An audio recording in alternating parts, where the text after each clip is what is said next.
Welcome back, my friends, to the AA Recovery Interviews podcast. I'm your host, Howard L., and I'm an alcoholic, sober since January 1st, 1988, one day at a time. I'm grateful you've joined us. AA Recovery Interviews is the podcast where Alcoholics Anonymous members from around the world share their extraordinary stories of experience, strength, and hope. This episode features my interview with Kirkland V., whom I met shortly after he came into the program over 17 years ago.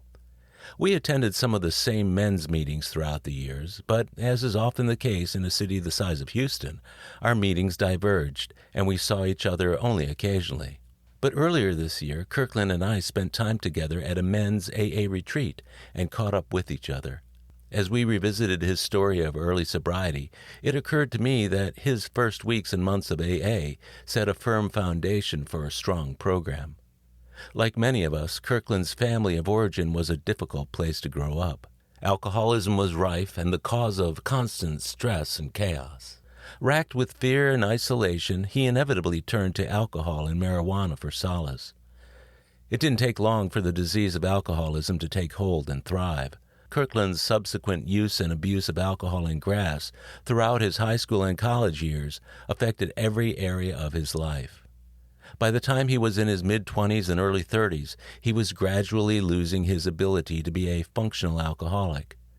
Despair from that realization, plus periodic bouts with depression and suicidal ideation, finally overwhelmed him. His moment of clarity and divine intervention appeared in the form of memories of his late grandmother and her words of wisdom to him earlier in his life. He reached out to a friend who brought him to his first meeting of Alcoholics Anonymous. Seeing former friends and business colleagues in the rooms did much to bolster Kirkland's early commitment to sobriety. He quickly found a sponsor, and by 3 months he'd already completed his 4th step. He finished up with his steps by the end of his first year and continued active involvement in meetings and in the fellowship. With amends to his parents made along the way, Kirkland discovered the freedom and peace that accompanies the willingness to do the work. To this day, and certainly in the interview, he exudes a quiet confidence and enthusiasm for the program. Kirkland's story is one I think you'll enjoy listening to. It speaks to the gifts of hope and redemption available to all who are willing to embrace the AA way of life. So, please enjoy the next 65 minutes with my friend and AA brother, Kirkland V. My name is Kirkland, and I'm an alcoholic. Hi, Kirkland. Thanks Hi. for being here today. I really do appreciate it. Sure. In fact, we just came out of a really great meeting. I was so glad to see you there. You reached out to me last week after you came to this meeting, and you and I saw each other back in April at the retreat. And it was so good to see you because I hadn't seen you in quite a number of years. And then I saw you at the retreat, and I thought, this is a guy I want to stay in touch with, and certainly when it comes to doing the interview, somebody whose story I really wanted to know more about. And the great thing about these interviews is that I get a chance to go a little bit deeper with people about their story. So you've been sober now how long? 17 years, since February 10th, 2005. Wow, that's a long time. When you first started, did you ever think you'd be sober as long as you are right now? I never really thought about it in those terms. I was just so happy to be sober. I was happy to not be drinking and to not be using. I stopped thinking about time probably within months, if not weeks, of picking up that so far only desire chip. I was really, truly thinking about the 1 day, 1 hour, even 1 minute at a time thing. Yeah, compartmentalizing that into sizable portions that we can deal with. I stopped worrying about, the next milestone chip or the next marker of time. I was just so happy to be sober right now, today, this week, whatever. I heard your gratitude expressed in your share in the room a few minutes ago. Your sobriety date, February 10th. 2005, which was also my 36th birthday. Wow, so you got sober on your birthday. Yeah, that was my birthday present to myself. Did you have it planned that at 36 I'll quit? No, I just remember getting towards about the middle of January and was really circling the drain, as we say. And I realized that this had to stop. I had my moment of clarity. And then I thought, well, I'm about to be 36 and I don't think I consciously thought I would wait till I turned 36, but it just sort of worked out that way. And then as I got, into that first meeting, I realized, well, this is the best birthday present I could have. So what was going on prior to your 36th birthday that was steering you in the direction of this monumental decision to stop drinking? I couldn't have put it in these terms then, but I heard people talk in the meetings, and I read in the big book about the 4 horsemen of the apocalypse. That's what I felt. I was more and more of an isolation drinker and user in the last few years of my 20 years of drinking and using. And that's really what I felt looking back. That's how I could describe it now, what I felt then. Things were starting to unravel, or were you just getting more and more isolated? More isolated, and although I was still employed, that was really only because my boss at the time was an alcoholic, and may still be as far as I know. So I was able to sort of fake it, but I just couldn't outrun myself anymore. I still had enough of a conscience left that it was eating at me. So you were a functional alcoholic. You were still working? Yeah, for the most part still functional, but I was an active alcoholic and user starting at about 5:15 p.m. every day. You never went to work drunk, or would you ever drink during the business day? I never drank during the business day. I did go to work many times hungover, of course, maybe even still a bit buzzed, and there were plenty of times where I would go to work and smoke weed in the mornings just to get me over the hump from drinking the night before. I felt a lot more functional when I was smoking grass than I did when I was drinking. So did I. Yeah, and in fact, I often thought it sharpened me up and made me a little bit more, a little bit more amenable to doing the things at work that I didn't like to do, which was practically everything. So you mentioned that you drank for 20 years until age 36, so you started drinking at 16? Yeah, maybe even sooner than 16, but I think I was definitely an alcoholic and an addicted user of weed by the time I was 16. Yeah, because of course I got my driver's license, and it just opened up a lot of more opportunities to drink and use. It seems like a lot of people I've interviewed had their first drink or drug when they were in the 13, 14-year-old range. When do you recall your first experience with alcohol and or marijuana? First time I drank, I think, was when we were little kids and we'd get a cold. My dad would make us what he called a hot toddy. Oh, yeah. Jack Daniels, hot water, lemon juice, and cinnamon. So that definitely counts as a drink. That's nasty. Yeah, that's nasty stuff. And I remember liking it. What was life like in your family of origin growing up? It was really stressful and fearful for me. It was very difficult because everything was so uncertain. As you know, alcohol will make so many things so uncertain with a person or a family. And when you have a parent, or in my case, 2 parents that are alcoholics, and you're a child, you're essentially trapped. It's just, you never know what's next. Are either of them in recovery? No, my dad's been gone about 3 years. He never was in recovery. My mom is not. She's 85. I don't think she ever will be, but that's okay. Was your dad using or drinking until the end? Yes, and both sides of my family have got a lot of alcoholism. What did you think about that when you were a kid? Did you attribute what was going on in your family to the use of alcohol, or was it just a crazy atmosphere? It was just a crazy atmosphere, and then when I got to my early 20s, I started to realize why this was. About the same time, I started to realize also that I had a problem with alcohol. Do you have siblings? I do. I have a sister who's a year older, and then I have a half-brother from my mom's first marriage and a half-sister from my dad's first marriage. They're both 65. I would say that of my siblings, and we've always thought of each other as full siblings. Sure. I would say 2 of them arguably drink too much. The other one doesn't really drink much at all. What was that like for you within the group of siblings? Did you get it worse, or did you have it better than the others? It sounds like they're quite a bit older than you. Yeah, the half siblings are 12 years older, so they were really out of the house by the time I was 6 years old. And then my full sibling, she's only a year older, so she was there for most of it. I was the youngest, I mean, I remember withdrawing into myself, so to speak, from a very young age, 5 or 6 years old, and I've always loved to read, and I think that's where that came from. And I started playing golf, actually, with my dad when I was a little kid, but I was attracted to that because that's something you can do even if you're just a little kid. You can go out and hit practice golf balls for hours, just lose yourself. So, what was your relationship like with your dad? It was... That's a hard question to answer. It was both simple and complex. It was simple because we had certain things in common, the outdoors, hunting, fishing, golf. But it was complex because you really couldn't get too deep with him about anything. And yet his behavior was that of an active alcoholic who never stopped, and all the damage that did to people, financial damage as an example. And so it was almost like dealing with two different people. That must have been really difficult to understand as a little kid. It was tough. In fact, I have a picture in my car that someone gave me of me maybe 3 years old, and I'm sitting next to him on the couch, and he's got that white styrofoam cup in his hand, and I can, in the picture, I'm looking at that cup as though I know what that means, and I did from a very young age. So it just caused a lot of stress and uncertainty and fear and frustration and anger.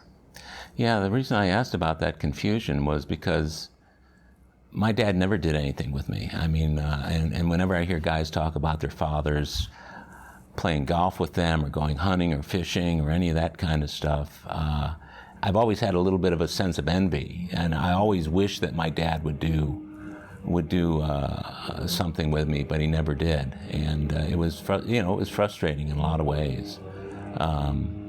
Even when we did our things together, there was always that curtain of alcohol there because he was drinking. He was drinking while you were doing those things? Yeah. Did that get in the way when you were hunting or fishing? Did you ever have to ask him to stop, or what was that experience like with him drinking?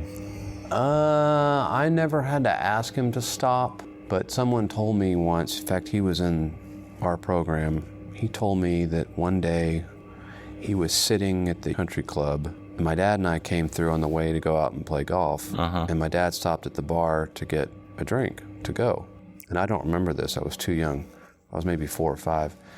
But this man said he saw me try to take that drink away from my dad at 4 or 5. And so I don't remember doing this, but I was already aware that this was going to change my dad, and I didn't want it to change him in the way that it was going to, and so I was trying to take it away from him, although I don't remember. Well, it sounds like a lot was revealed to you about your earlier childhood as you got sober. Were you involved in any kind of therapy along the way to uncover and discover some of that stuff? Not until I was probably 20, 21, but I was already doing what people like us often do. I was being dishonest about my own drinking and my own using. So here you have this dad who, for all intents and purposes, was doing stuff with you. You were gaining an interest in, do you still like to hunt and fish? I like to fish, really. You still like to play golf? Still play golf sometimes, yeah. So your dad was doing stuff with you, but at home, that interest and that involvement didn't match the man that he was at home. It matched in the sense that he was always kind of a good time Charlie. He was always a friendly guy, but he was sort of living a life that he couldn't really afford because he grew up with a lot and he was used to a lot. And he thought that club memberships and that sort of thing were all just sort of part of life without necessarily having to work for it. That they were rights, not privileges. It made it difficult because things were occasionally getting very tight financially and stressful. But yet outwardly everything looked fine. I mean, we lived in a nice house. Drawing the distinction between your dad as the guy you were doing stuff with and your dad as the guy at home, what kind of emotional relationship did you have with your parents growing up? Well, I didn't really have too much of one, I don't think. I think I felt a little bit safer about expressing emotions, at least for a while, with my mom. But then she would be unpredictable because of her drinking. And I wasn't quite sure who was going to be there. So then that stopped. And I was never really that willing to share emotionally with my dad because he just couldn't go there. He was let's see, he was a Marine in World War II in the Pacific, and so probably, I don't know, 20% of the guys that he went to school with as a kid in Houston were dead before they were 21, and he saw some things in the Pacific that you can't unsee. And then his brother, who I was named after, drowned when his brother was 28. My dad was about 34, 35. I wasn't around yet, due directly to alcohol. And before all that, his parents were both alcoholics. I won't say it was an arranged marriage, but they definitely were people from the same social circle that got married, even if they didn't necessarily have too much in common. So by the time he was, 35 years old, I think he was fully unformed, let's say, emotionally, and he just wasn't going to change much unless he was willing to work on it and start digging into it, which I don't think he ever did. When you talked about liking to read, and were you comfortable being on your own and being away from other people? Did you seek that out? Yes, because that was the safest feeling thing as a kid. In what way? Well, I guess it eliminated some of that uncertainty and some of that fear, or at least I could close myself off from it. When do you recall first drinking or using grass on your own accord? I think I was 14 the first time I drank with a kid that lived one street over, and we drank a few beers in the backyard one night. And then the first time I smoked weed, I was a freshman in high school, and I was curious to see what all this talk about weed was, so I actually got some on my own and rolled a joint that I realized now had not nearly enough weed in it. It was 85% paper. Right.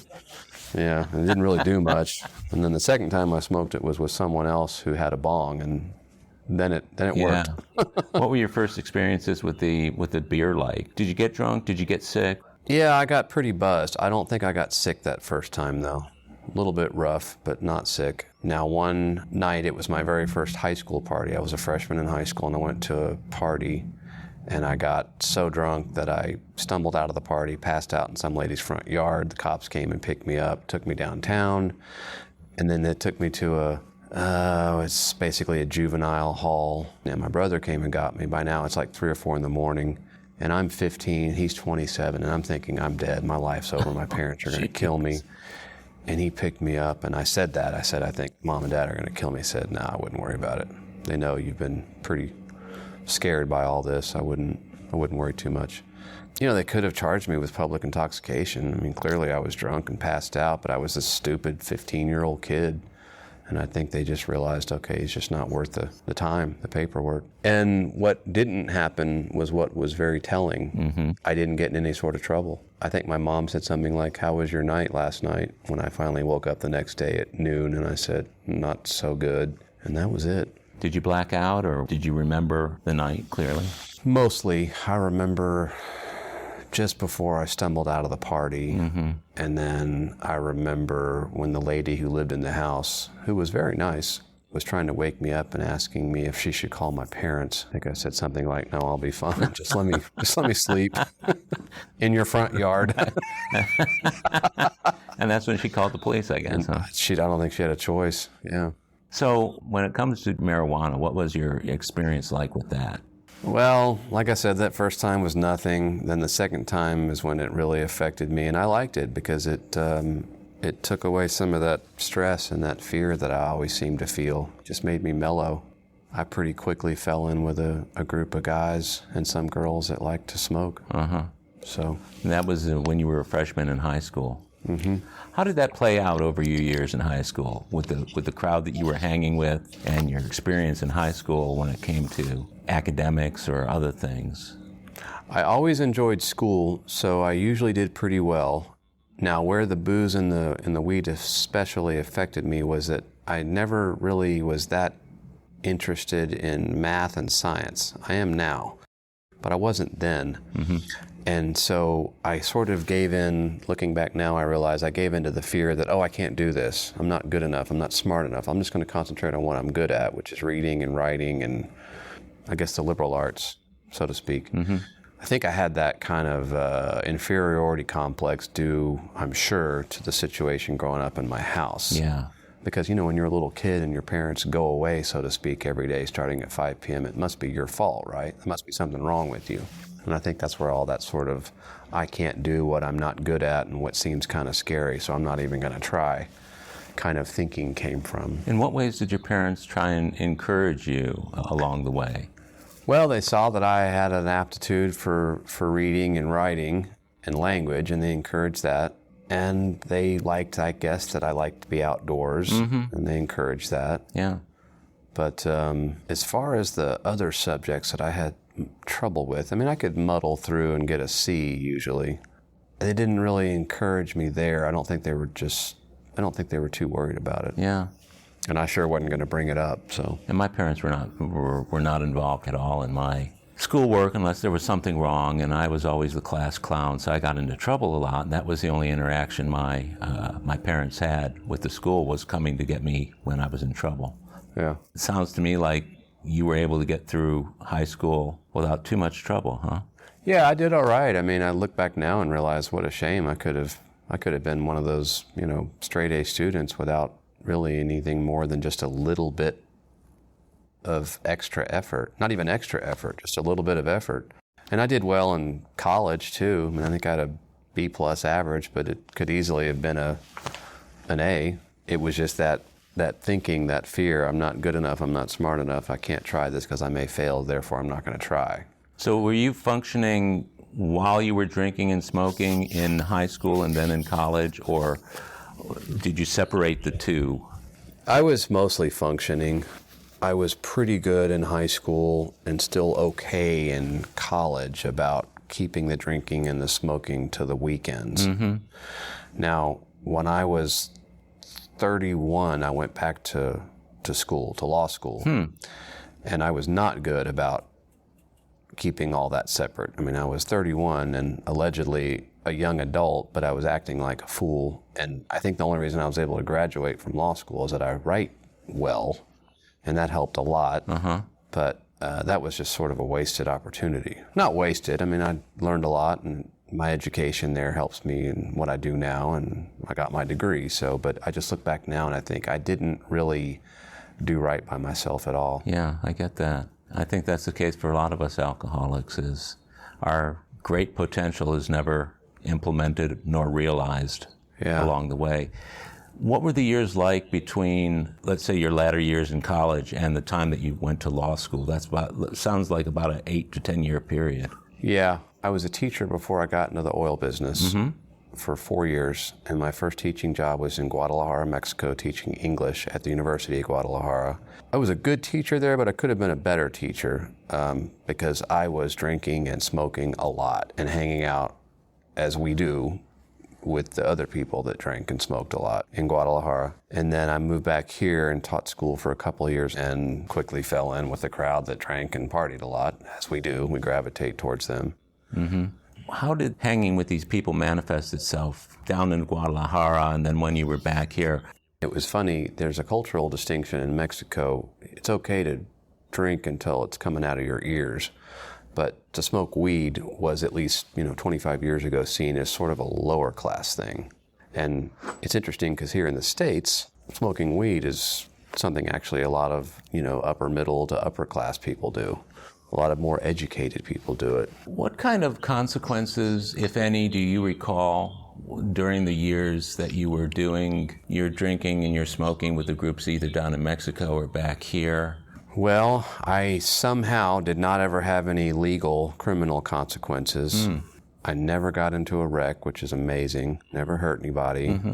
What the consequences were, I see now, where I was just holding myself back from developing emotionally, psychologically, professionally.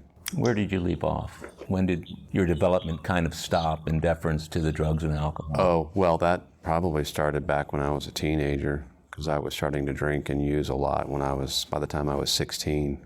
From what I think I've learned, a young brain and a young psyche, so to speak, can really be affected when we're putting a lot of poison in our bodies at such a young age, particularly.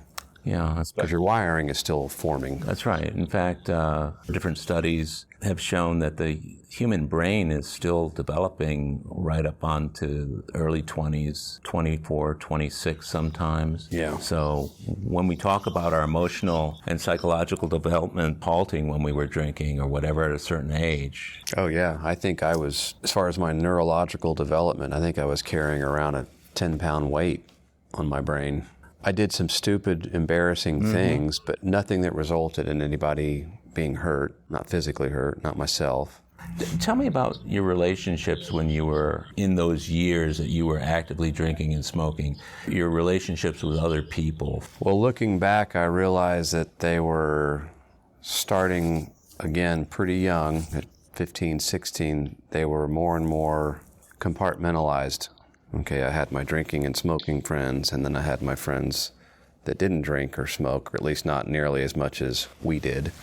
And then as time went by, I didn't even want to spend time with my friends that didn't drink or smoke. And I also noticed that I was gravitating as a young adult towards my friends' parents, the parents of my friends, I should say, that drank a lot, because it was more comfortable to be around them. And there were plenty of them. And also gravitating at family parties and gatherings more towards the relatives that drank a lot, because there was plenty of them also.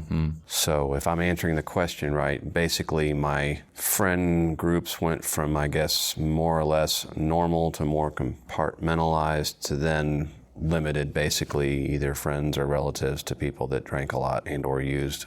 So were you an isolated drinker or a social drinker? Did you have to be in a social setting to really want to drink and smoke? I didn't have to be. I preferred it, but the last few years, if there was no one else to drink or use with, that didn't stop me. And plus, I was increasingly unhappy. I just didn't want to be around anybody else. What did you attribute that unhappiness to? That's a good question. I guess it was my conscience. Maybe my inner voice or my God consciousness, such as it was then, because I just, I knew I was doing the wrong thing. I mean, I knew that I was just not living right. I wasn't doing right by myself. What kind of connection did you see between that and the drinking and the using of drugs? Well, I was trying to blot out that voice, I think. The louder it got, the more I drank and used to try to drown it out. And so it was kind of a hopeless battle, right? I mean, I know I'm doing wrong. My conscience is telling me I'm doing wrong, so I don't have to listen to my conscience. I drink more and I smoke more. Sounds like the message of, if I stopped drinking and smoking, my life would improve. Doesn't get to enter that picture at all, does it? Because I'd gotten to the point where I felt like I couldn't stop. Like a lot of alcohol, I guess like all of us, I was so full of fear. I just couldn't imagine having to face my fear. Maybe I couldn't have put it in those terms then, but that's really what it was about. I think on some level I knew if I stopped drinking and I stopped using, I was going to have to deal with some stuff that I just didn't want to deal with. When you talk about the drugs, was there more than just marijuana involved? Mostly marijuana. I did my share of coke, ate LSD, I think 3 times with close friends. And then, let's see, towards the very end, I actually tried meth a couple of times. Right before I got sober, and I'm glad that whatever conscience or something inside me I had left told me, no, don't ever touch that stuff again, because that stuff is just evil. My experiences with coke and other pills, and I never did any intravenous drugs, but those sufficiently scared me that I just kind of stuck with grass. And cocaine always seemed too expensive for the amount of buzz that you got, so I never really cared for cocaine.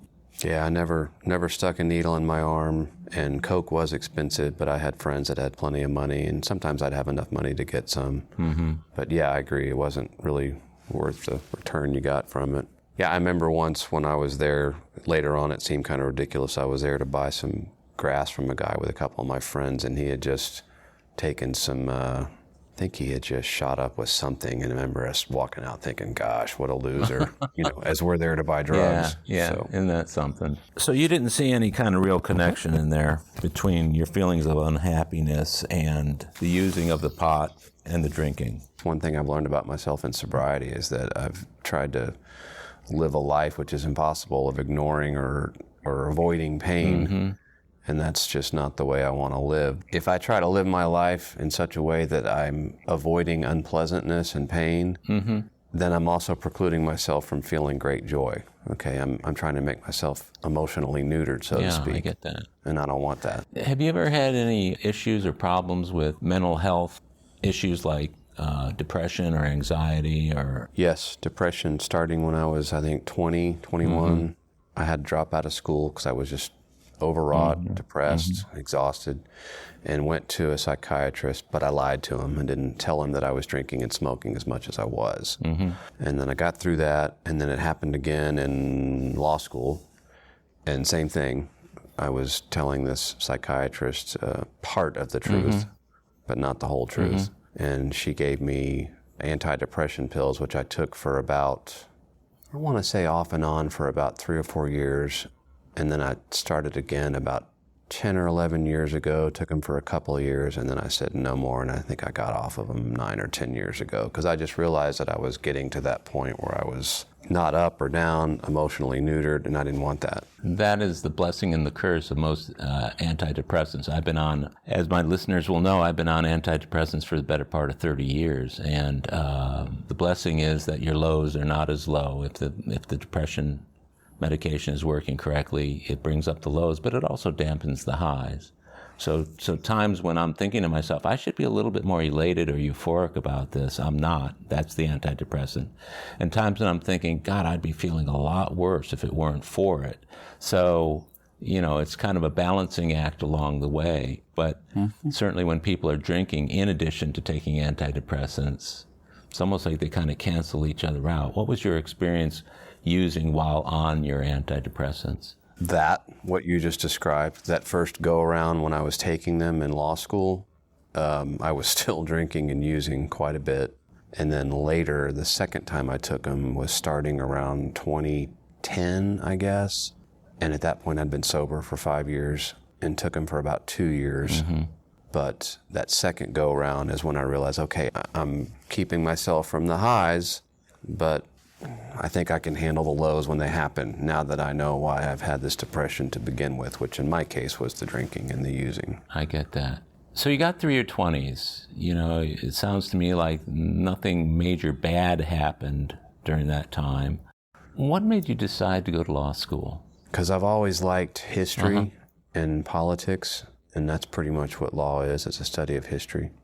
And I love the language aspect of it, the words, how good writing and good speaking can be persuasive in a legal argument or the explanation of a legal principle. So it was about edification of reading and history and everything else, as opposed to you wanted to become a lawyer. Yeah, and it also helps you articulate. Yeah. I think helps you speak more clearly and write more clearly and analyze perhaps more clearly. But I was not too far into law school when I started to realize, well, I don't know if I want to be a practicing lawyer, which is okay, because a lot of people get their law degree and they don't practice law. So I became one of them. You mentioned earlier that as you went into law school, you started with a different crowd of people in law school, or were you still hanging with people who were friends all along? It was a different crowd because I was in a new city for me, San Antonio, and I didn't know anybody there.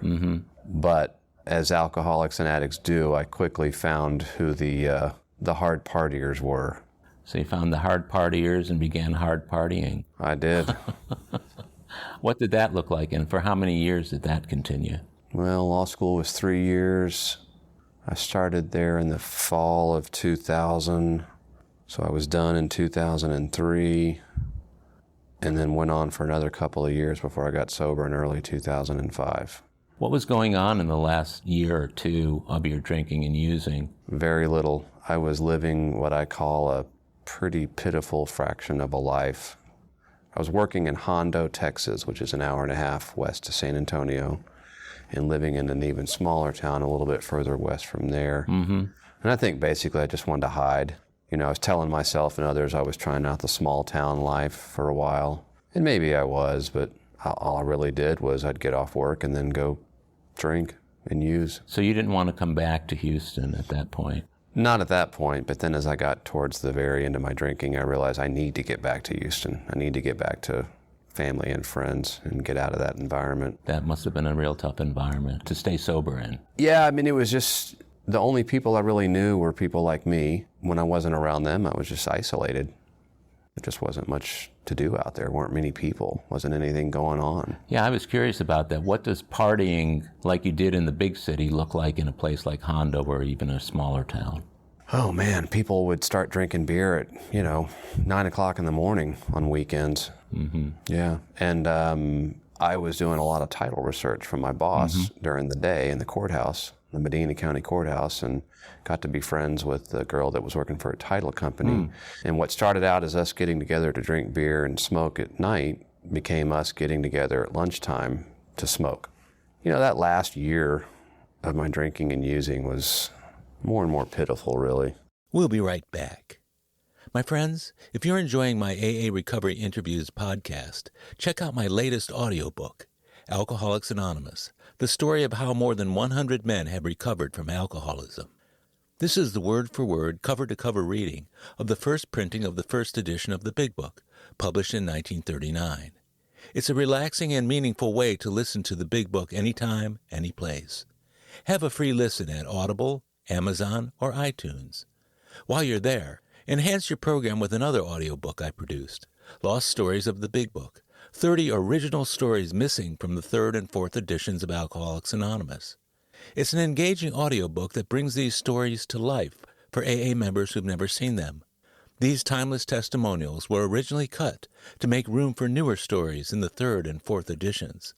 But their vitally important messages of hope are as meaningful today as when they were first published.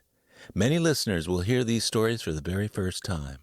Listen to a free sample of Lost Stories of the Big Book on Audible, Amazon, or iTunes.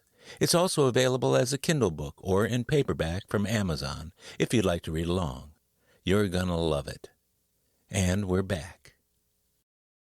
What did that trajectory look like? I mean, it sounds like it's a downward slope going on here. Was it a steady decline, or did you drop off various cliffs along the way? What did that look like? It was pretty steady, I would guess. It was sort of like the light going out gradually. Yeah. Because I look back at that time now and I think, okay, that year that I lived in that small town, that last year before I got sober, it just was more and more pitiful. I drank more, I smoked more, I did less of the things that I enjoyed. Friends that would invite me to meet them somewhere for a weekend, I'd more and more often find an excuse not to go. I just realized I was shutting my own life down, terribly depressed and unhappy, thinking about dying, wanting to die, wanting to go to sleep and not wake up, but afraid to commit suicide. Classic, I didn't want to live, but I was afraid to die. That's where I was. So you had the suicidal ideations, but just never followed. Never tried, yeah. I think that is not an uncommon theme for most alcoholics.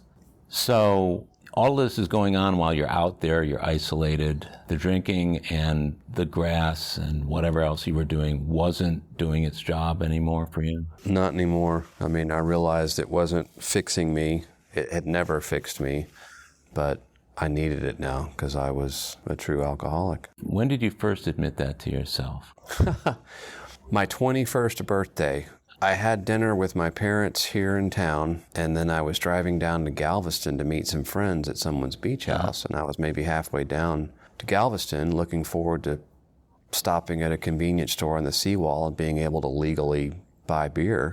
And I realized I couldn't wait to get down there and get hammered with my friends, and I realized, Kirkland, you're an alcoholic. You just want to go down there and get drunk. But then my next thought was what's so crazy. And I remember this, I thought to myself, okay, yeah, I'm an alcoholic, but I just admitted that I'm an alcoholic, and that's the hard part. So now that I've admitted it, whenever I want to quit or need to quit, I'll be able to. So you admit it, and then you put that admission in your hip pocket to be used as needed. To be used as needed, and I needed it a lot sooner than 15 years later, but that's when I finally quit, exactly 15 years later on my 36th birthday. So the admission comes 15 years before doing something about it. Don't you love the way I think? There's a pattern to it, though, isn't there? Yeah. There's a pattern to it. So you've acknowledged you're an alcoholic. Things are going down the tubes relatively quickly. What did the last part of that look like for you before you finally made the decision to get some help? Well, I'd gotten to that point that I mentioned earlier, describing it as the 4 horsemen, although I didn't know the term then. But I remember one night, it was when I had my epiphany, as we call it, my moment of clarity. I was sitting in my little kitchen next to my kitchen table, and I felt like there was no friendly direction for me to turn in, not because I'd alienated all my friends and family. They didn't really know much about what my life was like because I'd kept them away, gone off by myself. But I just felt like there was nothing I could really do about this. I was never going to be happy again. That the booze and the drugs weren't going to fix me, but I had to have them. So I just felt a desolation and an emptiness that I really wouldn't wish on anyone. It was absolutely miserable. But then my moment of clarity happened, which was I thought about my paternal grandmother, who I knew until I was 9 years old. She died when I was 9. It was 1978.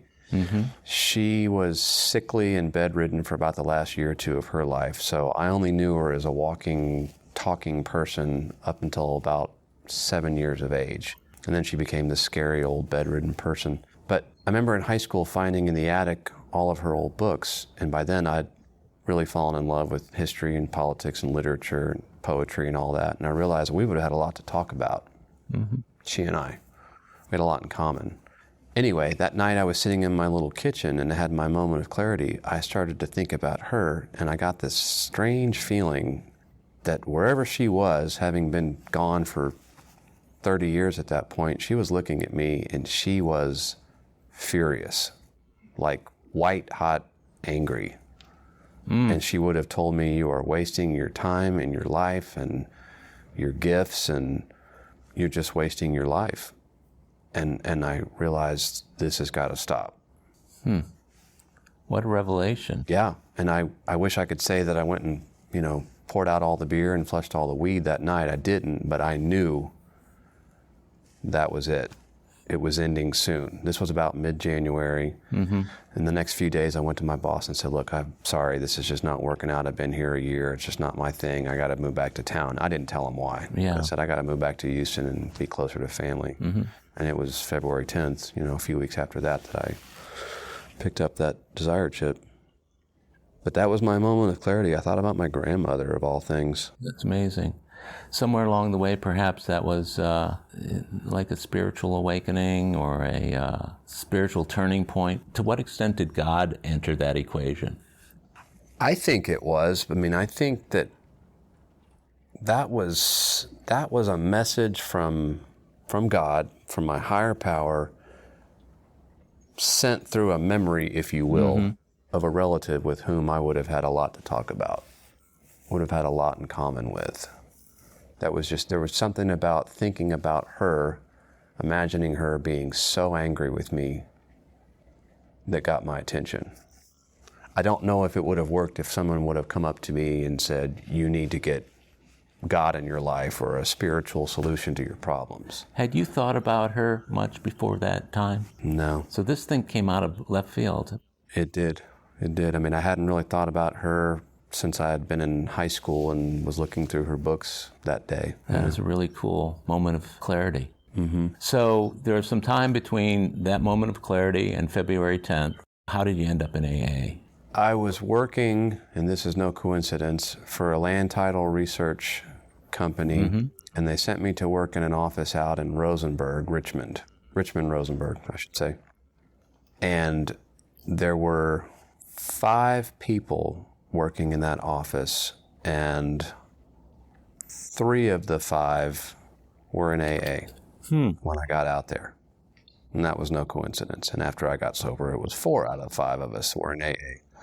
But what happened was, it was the same company I had done some work for years prior, and there was a guy working for the company years prior, working again for them when I got sent out to Richmond Rosenberg, named Carl R. I know Carl. Carl's a good friend.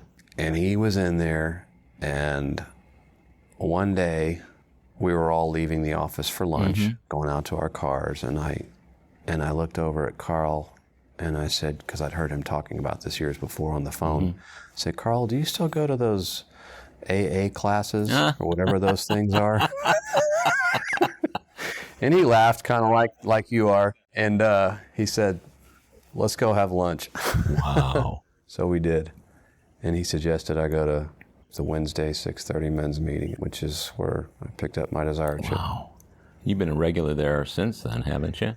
Yeah, I moved away for about 5 years to Colorado and Austin, but yeah, I still consider that my home group. Always will. What were your first AA meetings like?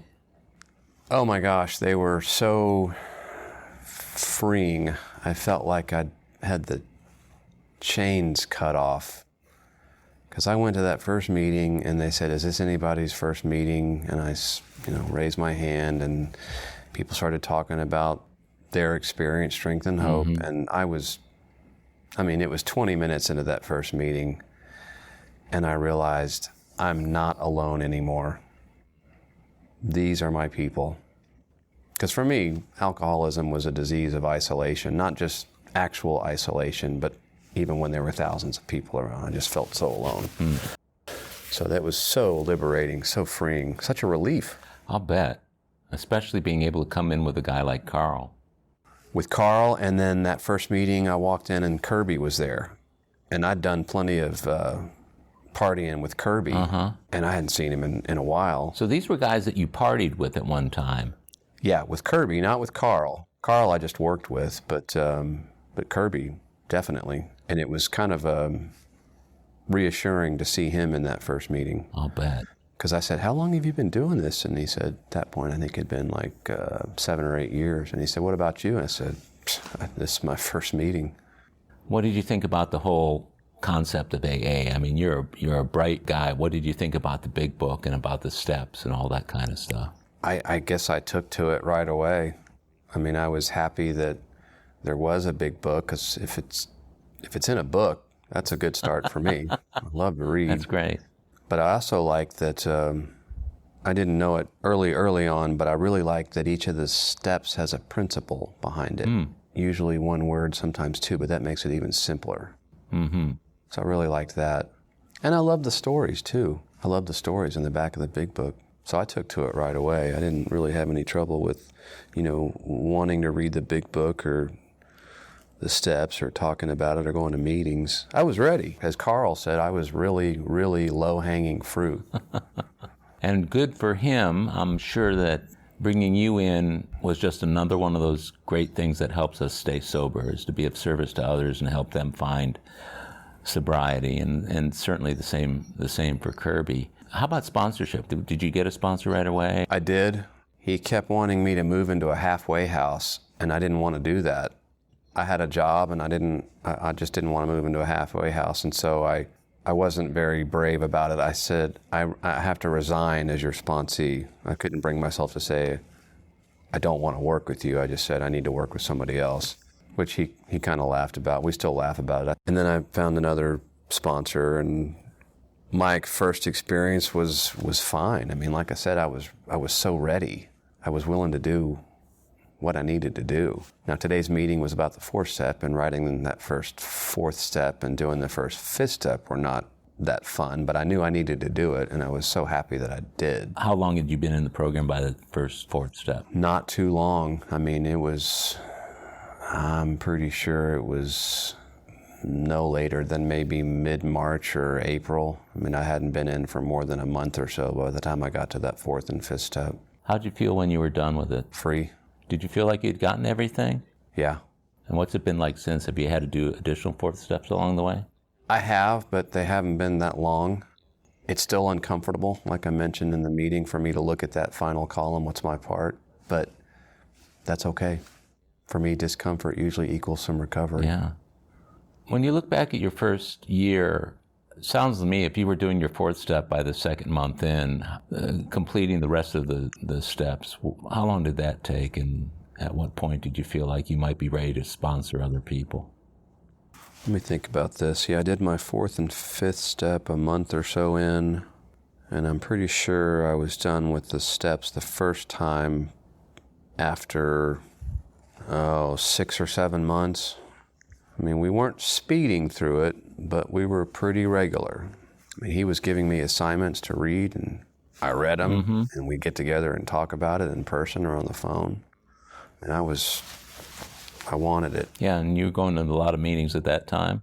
Yeah, I mean, they told me to do 90 meetings in 90 days, and I think I did probably 120 meetings in 90 days. That's great. That's enthusiasm.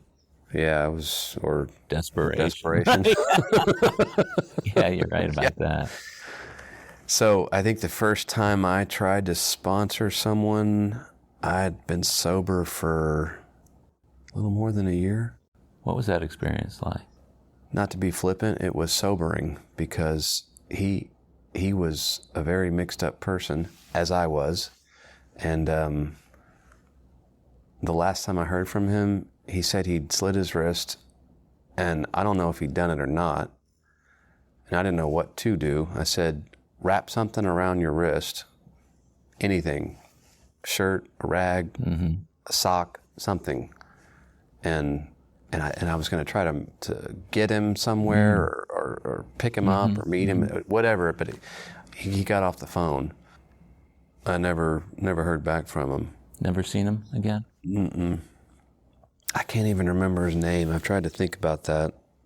I can't remember his name. That's tough. I don't know if he did it or not. How long did you work with him? Oh gosh, maybe 2 months. He got to the third step. We did that, and then he stalled on the fourth, as we tend to do. And then he got to where he said, working on his fourth step, and that's where it ended. Yeah, the accountability in the early stages of sponsoring is just so important. Did he stay in good contact, or was he a kind of a sporadic sponsee? Up until that night, he was pretty regular. I don't know what happened. Like I say, I don't ever know what happened to him. Yeah, I've lost, early on I lost quite a number of different guys, and if I had to point to one place within their program, it was almost always around the fourth and fifth step. Yeah, there's something about looking at all that stuff that's just not... That's scary as hell. It is. It is scary. And I had another, I think my next sponsee, he did not commit suicide. I know for a fact he didn't, but he called me one night. He said he was driving around in his Jeep with a shotgun and his dog. Whoa. I remember saying, Steve, there's lots of reasons why you don't want to do this, but do you really want someone to find you like this? What are you going to do? You're going to shoot yourself, have someone find you with your body mangled, your poor dog covered with blood and guts in your car? That's not the only thing I said, of course, but I mean, those first two people I tried to sponsee were just a good example of just how serious this disease is. That sounds really disturbing, though. I mean, to be a year sober and have to hear that kind of stuff, or a few years sober and having to have a guy call you who's got a shotgun ready to blow his brains out. What was your first response? I mean, I told both of them that I had been suicidal. I know that. And, I just tried to say, without sounding like I was speaking in cliches or platitudes, the world's a better place with you in it. And this will not fix you. It will destroy a lot of people. It's not going to fix you. But it was hard. I mean, here I was, not that long sober myself, but maybe in some way that's what I needed to drive home the point that maybe I didn't even need driven home, that this is a disease that wants to kill us. How did your sponsor process that with you? Was it something you talked with him about or shared in meetings and that kind of thing? Oh, yeah. Yeah, I talked to my sponsor about it a lot, and it was somewhere between sort of shrug your shoulders and show some empathy, because there's really not much else we can do. And then someone said something to me, Carl, I guess. He said, look, that's a really tough thing, but you have to remember that this disease is a killer, and you're not responsible for them not getting sober. You're not responsible for them getting sober. You're just carrying the message.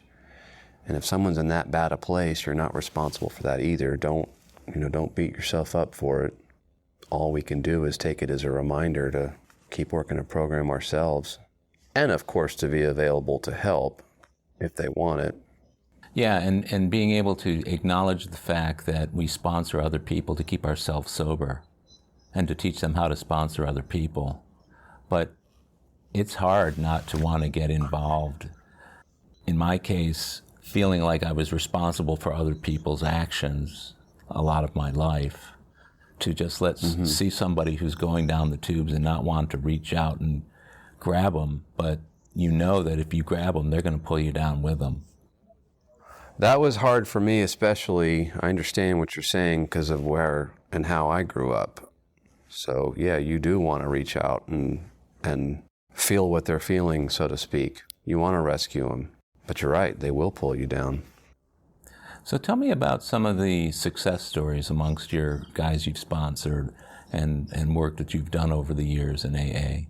You know, I have never been able to sponsor someone all the way through the 12 steps. They always go away. But yet I know that some of these guys have stayed sober. And if that's what it took for them to work with me for 2 or 3 steps or 4, fine. If they needed to work with someone else or they weren't ready to get sober yet, whatever. As long as they're, I'm just happy for them. That's great when you see them too, isn't it? Oh yeah, it's great to see a person who came in looking like I did and now they've got that light around their eyes. That's where I see it, in their eyes and around their face. They get that kind of life energy back. So I've never personally gotten anybody all the way through the steps. They just, for whatever reason, maybe I'm not as strict about it, but my take is to them, or my what I say to them is, this is going to work if you work it. I'm not going to chase you. If you want this, then, I'm available. Well, and the fact that they're still sober means something worked for them. Something, yeah. And maybe you just kind of launched their boat, and others have helped them along the way. Yeah, I'm just happy for people when they get sober. Have you had the opportunity to talk to some of these guys later on down the road from when you first sponsored them to find out why they decided to not go through the rest of the steps with you? Sort of. The guy that was driving around with his dog and the shotgun, we talked a few times after that, or after he went away, so to speak. Mm-hmm. He reminded me that once he had called me and he wanted to talk about sobriety before I'd actually started sponsoring him, and I said, well, have you been drinking? And because he sounded like he had. He said, yeah, I drank last night. I've been drinking today. I said, well, you're not quite ready to get sober yet. I'm happy to talk to you, but if you've been drinking, you're not really ready for this. Just call me back when you're ready to talk about this. And he said he really appreciated that about me. And then he, sure enough, called me back whenever it was, 2 days or so later, and we started working the steps until he went away. But when I saw him years later, he was playing on stage. He was still is a really good guitarist here in Houston. He's consistently voted one of the best guitarists in town. And I'm not really answering your question, but what he said was he just wasn't quite ready to do the step work. I get that. I've had all different types myself, guys who've called me their sponsor in name only, and I acknowledge the fact that if that's how a man needs to work his program, to be able to have somebody who he can call when he needs to, especially guys with more, considerable time in the program who have actually worked the steps. That's fine with me. But I find that certainly the vast majority who don't make it and who end up not making it after I've sponsored them are men who've stopped at a particular step and refuse to go forward. And my attitude is, if you want to work this particular thing, I'm there for you, but don't expect for me to entertain all the other things you want to talk about when you and I both know you need to be doing this next thing. In other words, I want to call you, Howard, and talk about my wife and my kids and my job and everything that I hate. And I'm saying, have you started that 4th step yet? Yeah. Yeah. I understand. Yeah. So it's just interesting that you mentioned that about guys still being sober, even though you didn't end up taking them through the steps. About those guys are still around. They're staying sober. You didn't get drunk. Success. I don't know if they did, and I hope not. In fact, there's one guy, I was recently sponsoring him in the last couple of months, but I finally said, look, you're just not doing anything. You haven't done anything, and you never got started. And he told me that he'd gone through all the steps with the previous sponsor, and he hadn't. So that wasn't a good start right there. Pretty challenging. But he's still sober as far as I know. So you never got married along the way? No, and I think that was probably a good thing. Not that I'm against it, or not that I'm hoping it doesn't happen now. If it happens, great. But I mean, I would have been pretty hard to live with when I was an active alcoholic. So that was a conscious decision based on the fact that you were alcoholic, or were there other factors that entered into it? Well, mostly just because I was an active alcoholic, and I think on some level I knew I think that was a God thing, honestly. But in my case, I would have preyed on some nice, sweet girl, like I dated this really nice, sweet girl in Mexico, and she wanted to get married, and I thought about it, but then I realized I'm not ready to get married. I'm not nearly mature enough. I'm still a drunk. I'm just going to hurt I'm going to hurt badly a really good person. And I did hurt her. I mean, I hurt her just because I said, I can't do this, and I don't want to see you anymore. But it would have been a lot worse if we'd gotten married, and I would have just made a mess of things. Anyway, I contacted her years later, and I cleaned it up, and that's all for the good now. So that was like an 8th and 9th step that you did, a formal amend? It wasn't a formal amends. I actually contacted her about 5 years before I got sober. I called her. I said, look, Myra, I'm really sorry about what I did. And at the time I was in therapy, and I said, I have an alcohol problem. I actually said that to her. She said, I knew that. That was no surprise. I said, I'm really sorry. That's not who I hope I am. And I was immature, and I was wrong, and I'm just really sorry. And I remember talking about her with my sponsor when I was doing my first 4-step, and I said, do I need to put her on there? I've already talked to her about this and apologize and all that. He said, no, that's fine. You already made your amends. You just did it before you got sober. Looking back over the time that you've been sober now, 17 years, can you think of any milestones along the way that occurred that you were particularly glad that you were sober when they happened? Or are there other events or things that happened along the way that you can directly attribute them to your sobriety and your being in AA? Yeah, I think I can use the same example for both parts of that question. When I remember being maybe 2 weeks sober, sitting in a meeting, and a guy talked about his father getting sick and beginning his final spiral, and about how he had to literally carry his dad to the bathroom, and was just watching a very old person die. I mean, it's a natural thing, but it's hard. And I remember sitting there thinking, I wonder if I can do that. And then it happened. 15 years later, I went through it, and I was able to be present emotionally and physically to help him, help my mom, spend more time with him before he died because of sobriety. I mean, it's that simple. If I hadn't been sober, I would not have been able. That thought that you were talking about, wondering early on, will I be able to do that? And then you stick around long enough to realize that lots of people go through it and get through it. Yeah. Did that help? Yeah, because like I mentioned, that first meeting I was in is when I realized I'm not alone anymore. Okay, I can go through good things, but also bad things with other people. And when they say they're willing to be helpful, they mean it. They're there for me. And sometimes that's all we want, is just to know that other people are there for me, even if I don't need their help or I don't even need to talk to them, just knowing. So you were there for your dad in his final days? Yeah, his last couple of months, and it all went pretty quickly. But it was the most difficult thing I've been through yet. It may be that bad with my mom, who knows, I don't know yet. But I was there because of sobriety. I'm glad I was a good son. Yeah, that's something to be really grateful for, isn't it? I'm very grateful, yeah. And the gift that can be to other people who are those guys with 2 weeks or 2 months or 2 years sitting in that room that you're in, wondering whether or not they are going to be able to do that, and or will they be able to stay sober through it. That's the gift that comes out of that. That's kind of the second part of your question. I mean, I was able to do that because of sobriety, but the gift part of that is what you just talked about. It was both something I was able to do because I was sober, but it was a gift to me to do it, Yeah, I get that. It's a natural thing. And being able to share it with other people. I actually shared about that once in a meeting. It just, something about the topic was relevant to that. And so I talked about that for the only other time until, today. Yeah. But it was in the context of good things that have happened.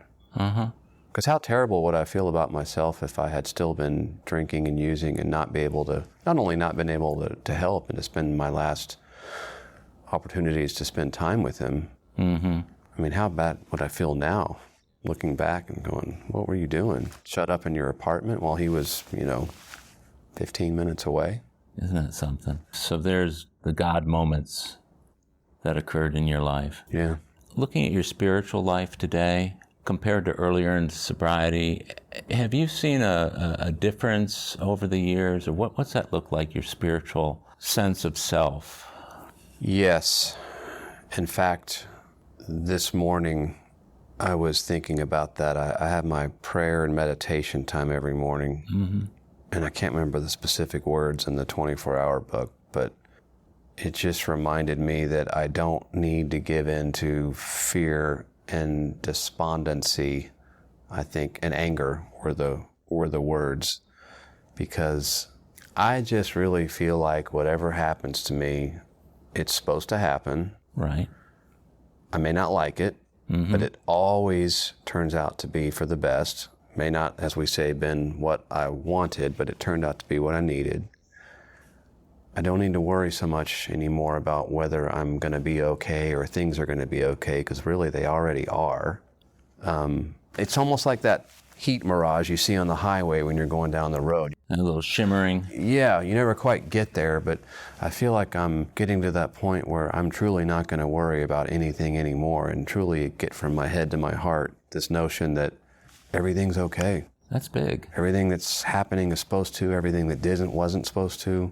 That's a certain amount of enlightenment, Kirkland. It's a lot of freedom is what it is when I have it. And I'm quicker, I'm kind of rambling off your question, but I'm quicker to recognize that and to see it when things are not going in a necessarily happy way. But then I remember, wait a minute, just because they're not going the way I would have them go doesn't mean that they're not going the way they're supposed to. Well, it's like, God grant me the knowledge of your will for me today, and being okay with it. Mm. Either way, good or bad, whatever happens. Yeah. I get that. Sounds like a really spiritually informed attitude to have on a daily basis.